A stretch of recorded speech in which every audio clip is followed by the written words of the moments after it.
ওই Cameroon হাইল্যান্ডে ৬,০০০ fit উপরে ওরা করেছে ফুলের বাগান, ফলের বাগান, চায়ের বাগান, স্ট্রবেরির বাগান, মধুর চাষ করে।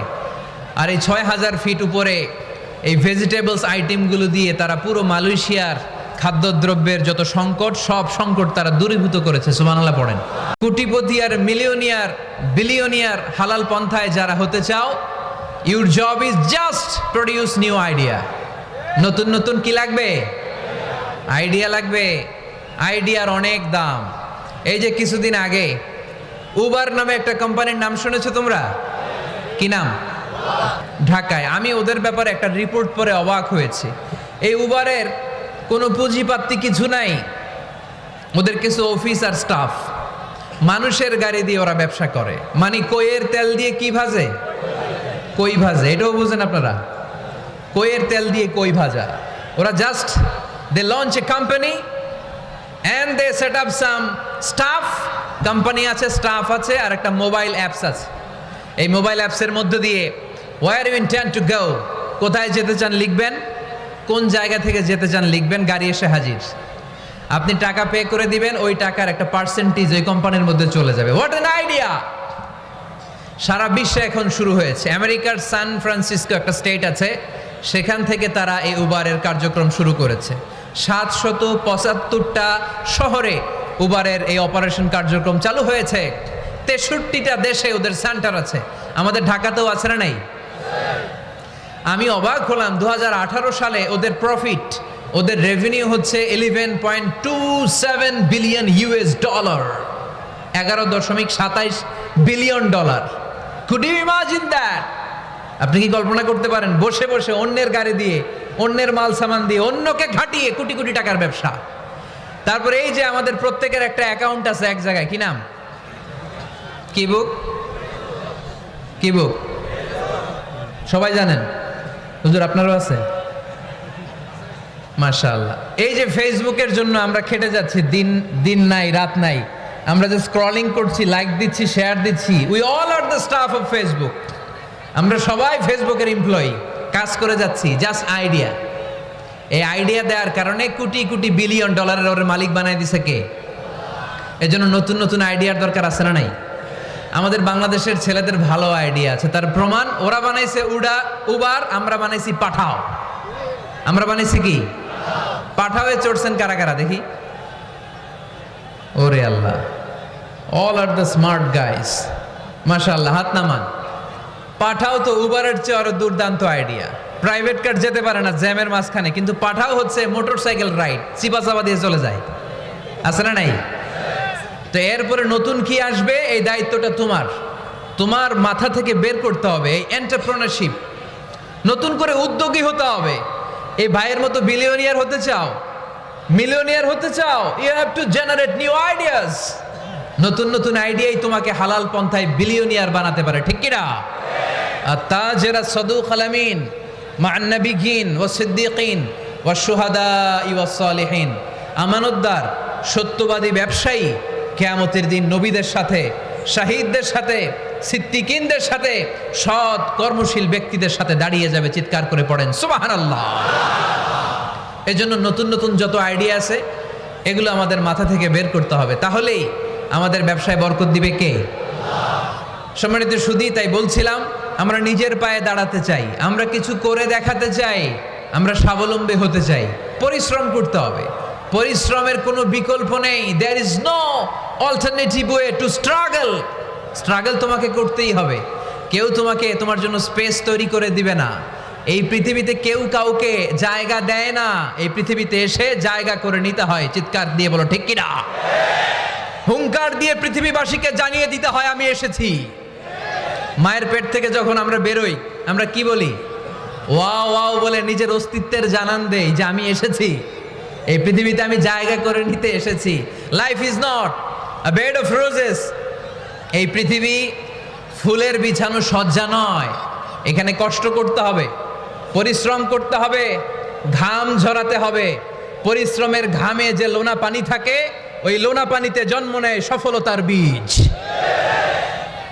এজন্য পরিশ্রম করতে হবে। সব নবীরা পরিশ্রমী ছিলেন, সব নবীরা কাজ করেছেন। সূরা জুমার এই 10 নম্বর আয়াতে আল্লাহ তাআলা আমাদেরকে মোটিভেট করে শিখাতে চেয়েছেন যে স্বাবলম্বী হও, নিজের পায়ে দাঁড়াও, কাজের সময়ে কাজ, নামাজের সময়ে নামাজ। আজকে এই স্লোগানটা এই মাহফিলের শুরুতে, মাঝখানে, শেষে বারবার বলে আমরা মুখস্থ করে নিয়ে যাব। কাজের সময় সবাই বলেন নাই তো? সবাই বললে তো এই প্যান্ডেল কাঁপতে শুরু করবে। কাজের সময় এইভাবে আওয়াজ করতে হবে, পারা যাবে? নামাজের সময়, কাজের সময়, নামাজের সময়, সিনেমা দেখার সময় দেখা যাবে না? কাজের সময়, নামাজের সময়, এটা মনে থাকবে? মুখস্থ করা যাবে তো? আল্লাহ রাব্বুল ইজ্জা সূরাতুল জুমার 10 নম্বর আয়াতে মূলত আমাদেরকে এই মেসেজটাই দিতে চেয়েছেন। কাজের সময় কাজ, নামাজের সময়।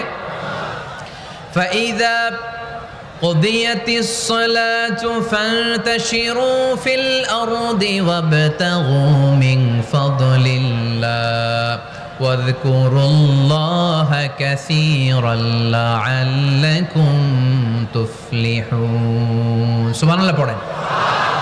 আল্লাহ বললেন, যখন তোমাদের নামাজ শেষ হয়ে যায়, ফাইদা কুদিয়াতিস সালাত, যখন সালাত শেষ হয়ে যায়, ফান্তাশিরু ফিল আরদি, জমিনে ছড়িয়ে পড়ো, ওয়াবতাগু মিন ফাদলিল্লাহ, আল্লাহর দেয়া ফজল তালাশ করো, রিজিক তালাশ করো, ওয়াযকুরুল্লাহা কাসীরান, আল্লাহর জিকির বেশি বেশি করো, লাআল্লাকুম তুফলিহুন, তোমাদেরকে সফল বানায়া দিবে কে?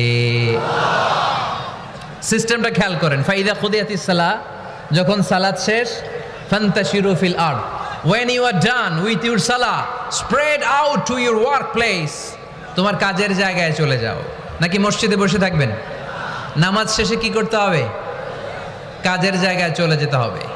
এটা ইসলামের নিয়ম, এটা বিশ্বনবীর সুন্নাহ, এটা আল্লাহর দেয়া পদ্ধতি। ফাইদা কুদিয়াতিস সালাতু, যখন সালাত শেষ হয়ে যাবে, ফান্তাশিরু ফিল আরদ, জমিনে ছড়িয়ে পড়ো, ওয়াবতাগু মিন ফাদলিল্লাহ, আল্লাহর রিজিক তালাশ করো। জমিনের মধ্যে আল্লাহর ফাদাল আছে, রিজিক আছে, এই রিজিকগুলো তালাশ করো। মসজিদে বসে থাকলে এই ফদল বা রিজিক কি পাওয়া যাবে? যাবে না। মসজিদে ঢুকলে রহমত পাওয়া যায়। গাজীপুরের ভাইয়ের আওয়াজ তুলে বলেন, মসজিদে ঢুকলে কি পাওয়া যায়? এজন্য মসজিদে যখন আমরা ঢুকি, কোন পা দিয়ে ঢুকি? ডান পা দিয়ে ঢুকেই আমরা বলি, আল্লাহুম্মা ফতাহলি আবওয়াবা রাহমাতিক, O Allah, open for us the door of your mercy, Allah আমাদের জন্য আপনার সব রহমতের দরজাগুলো খুলে দেন। কারণ মসজিদে ঢুকলেই রহমত দেয় কে? আর মসজিদ থেকে যখন বের হই তখন রহমত নয়, তখন পাওয়া যায় ফদল। যে ফদলের কথা আল্লাহ ইয়াতে বললেন, ওয়াবতাগু মিন ফাদলিল্লাহ, এই ফদল মানে হচ্ছে রিজিক। তাই মসজিদ থেকে যখন বেরোই, কোন পা দিয়ে বেরোই? আর কি দোয়া পড়ি? আওয়াজ করে বলেন, আল্লাহুম্মা ইন্নী আসআলুকা মিন ফাদলিক, মানে হে আল্লাহ, আমি আপনার কাছে আপনার ফদল চাই, রিজিক চাই। দুনিয়ার কেউ রিজিক দিতে পারে না, রিজিক দিতে পারে কে? এই রিজিক আমি আপনার কাছে চাই। আবার আল্লাহ বললেন, হুয়াল্লাযী জাআলা লাকুমুল আরদা যালুলা ফামশু ফি মানাকিবিহা ওয়া কুলু মির রিজকি ওয়া ইলাইহিন নুশুর। তিনি তো এমন সত্তা যিনি তোমাদের জন্য জমিনটারে বানিয়েছেন সাহালাতুল মাসালিক, সহজে হাঁটা যায়, চলা যায়, চারা বীজ রোপণ করা যায়, চাষাবাদ করা যায়। আল্লাহ বললেন, জমিনের আনাচে কানাচে ঘুরে বেড়াও, জমিনের মধ্যে তোমাদের জন্য রিজিক রেখে দিয়েছে কে? এই জমিনের সব জায়গায় রিজিক আছে। আপনি জমিনের পাহাড়ে যাবেন, পাহাড়েও রিজিক আছে। জানেন পাহাড়ে কি চাষ হয়? হ্যাঁ, জুম চাষ হয়। বাংলাদেশের পাহাড়ে জুম চাষ হয়, আর মালয়েশিয়ার পাহাড়গুলোতে সব চাষ হয়। মালয়েশিয়া একটা জায়গা আছে, ক্যামেরুন হাইল্যান্ড, ভাই গেছিলেন নাকি? ৬,০০০ ফিট উপরে, ঠান্ডা, প্রচন্ড ঠান্ডা। আমি প্রায় যাই, ওখানকার চা বাগানের স্নিগ্ধ হাওয়া আমাকে টানে খুব, বাতাসটা খুবই ক্লিন, ভাল লাগে। ওই ক্যামেরুন হাইল্যান্ডে ৬,০০০ ফিট উপরে ওরা করেছে ফুলের বাগান, ফলের বাগান, চায়ের বাগান, স্ট্রবেরির বাগান, মধুর চাষ করে। আর এই ৬,০০০ ফিট উপরে এই ভেজিটেবলস আইটেমগুলো দিয়ে তারা পুরো মালয়েশিয়ার খাদ্যদ্রব্যের যত সংকট সব সংকট তারা দূরীভূত করেছে। সুবহানাল্লাহ পড়েন।